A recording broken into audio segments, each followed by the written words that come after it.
माझं नाव जयदीप नारायण जाधव. माझी इथं शेत आहे. नेमकं 3 वाजले आणि आपण न्यूज डॉट टीम ज्या ठिकाणी ॲक्सिडेंट झालंय, ज्या ठिकाणी हा प्लेन क्रॅश झालाय त्या ठिकाणी आहे आणि आपल्यासोबत आहे या घटनेचे एक आय विटनेस. भाऊ, काय नाव आहे तुमचं आणि तुम्ही नेमकं काय बघितलं? माझं नाव जयदीप नारायण जाधव आहे. बरं. माझी आई घरामध्ये बाहेर होती आणि आम्ही बाहेर उभा होतो. आई म्हणली प्लेन म्हणजे विमान खाली आलं. आम्ही बाहेर बघायला आलो, तोपर्यंत विमान खाली पडलं. तुमच्या समोर पडलं म्हणजे तुम्ही बाहेर आला आणि तुम्ही स्वतः बघितलं? ब्लास्ट झाला आणि समोरच पडलं. आम्हाला वाटलं त्या तारावर पडेल, पण ते ताराच्या पुढे येऊन पडलं. आणि एक लक्षात आलं की हे पायलटचं विमान नाही. पायलटचे विमान छोटे असतात, हे मोठे आहेत. त्यामुळे आमच्या लक्षात आलं कोणतरी VIP व्यक्ती असेल. आम्हाला रोड रस्ता माहिती होता, त्याच्यामुळे आम्ही इमिजिएट इथं आलो तर तुम्ही लगेच लोकेशनला पोहोचला? अर्ध्या 1 सेकंद 1 मिनिटात आम्ही. त्या मोमेंटला कोणी जिवंत होतं, कोणी बघितलं तुम्ही? एकही माणूस जिवंत नव्हता. पहिल्यांदा आम्हाला तिथं किरण दादा दिसले, किरण गुजर. ते दादा म्हणले फक्त आणि फेल झाले, म्हणजे बोलता नाही आलं त्यांना.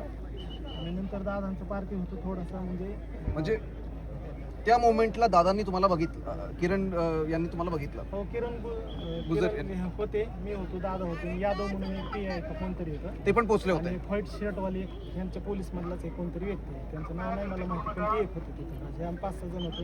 ताना जाटवळी म्हणून एक आमच्या गावातलेच आहे, ते एक होते. दादांच्या हातामध्ये घड्याळ होतं, मोबाईल साईडला पडलेला होता, डायरी साईडला पडलेला होता. तुम्ही दादांना बघितलं? हो, बघितलं, मी स्वतः बघितलं. आणि त्या मोमेंटला तुम्ही जेव्हा बघितलं, 8:15ची वेळ होती बहुतेक, 8:45.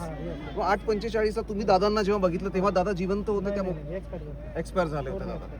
पण तुम्ही त्यांना बंद झालं, ते हाल माझ्या समोर पडले, दादा पडलेले होते माझ्या समोर. म्हणजे ते 5ही जे लोक, त्यापैकी तुम्ही दादांना ओळखलं? दादांना मी लगेच ओळखलं. दादांच्या हातामध्ये घड्याळ होतं, दादांचं तोंड इकडं होतं, दादांचे कपडे पूर्ण बांधलेले होते आणि आणि सगळेच त्यावेळी गेलेले होते. तुम्ही जेव्हा बघितलं सगळेच गेलेले होते, बरोबर? हो, आलेले होते. कारण की काही मीडिया रिपोर्ट्स असे पण सांगताय की त्यावेळी काही लोक गंभीर जखमी होते आणि त्यानंतर आणि नेमकं काय झालं? काही मीडिया रिपोर्ट्स मध्ये असं आलंय की विमान वरतीच हलवायला लागलं, म्हणजे हालत होता, म्हणजे फोकस रनवेकडे नव्हता, साईडला होता. आम्हाला वाटत समोर तार आहे, तारावर पडते म्हणून आम्ही बाहेर आलो बघा. तोपर्यंत म्हणजे बघून वाटत होतं की काहीतरी आता ऍक्सिडेंट होणार आहे, क्रॅश होणार आहे. बरं. बघितलं तुम्ही काय केलं? म्हणजे ॲम्ब्युलन्स आली, फायर ब्रिगेड आली, खाली पडले? एवढा म्हणजे जाळ होता की पुढे काही दिसत नव्हतं. आम्ही आता मला रस्ता माहिती असल्यामुळे डायरेक्ट गाडी पुढे आणली होती. हातात घड्याळ होतं दादाच्या, स्टीलचं काहीतरी गॉगल साईडला पडलेला होता, त्याची काच आणि मोबाईल होता. आणि ही घटना बघणारे तुमच्यासोबत अजून कोणी होतं का?